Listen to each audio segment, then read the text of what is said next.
High, আমি উত্তরা আর আজকে আমি তোমাদের জন্য নিয়ে এসেছি একটা দারুণ ভিডিও। আজকে আমি চলে এসেছি মধ্যমগ্রামে ভাইরাল এই পোলাও কাকুর দোকানে। আর দোকানের সামনে দেখো কতটা ভিড়, তাও অন্য দিনের তুলনায় আজকে ভিড়টা অনেকটাই কম, কারণ এই রাস্তা দিয়ে আমি রোজই যাতায়াত করি।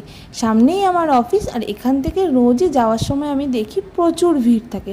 আজকে সেই অনুযায়ী ভিড়টা একটু কম ছিল, তো সেই জন্য চলে আসলাম পোলাও খেতে। দোকানটা হলো মধ্যমগ্রাম কালীবাড়ির একদমই সামনে। এখানে বাসন্তী পোলাও, মটন কষা, চিকেন কষা আর তার সাথে আলুর দমও পাওয়া যায়। তো আমি নিয়ে নিলাম 1 পিস চিকেন দিয়ে পোলাও মাত্র 70 টাকা, আর 1 পিস মটন দিয়ে পোলাও মাত্র 110 টাকা। আমার মতন যারা পোলাও খেতে ভালোবাসো তারা অবশ্যই কাকুর দোকানে চলে এসো। আমার তো খুব ভালো লেগেছে, আর কাকুর ব্যবহারও খুব ভালো। তো চলো, এরকম মিনি ব্লগ দেখার জন্য অবশ্যই লাইক, শেয়ার আর কমেন্ট করতে ভুলো না। তো দেখা হচ্ছে অন্য কোনো ব্লগে। টাটা।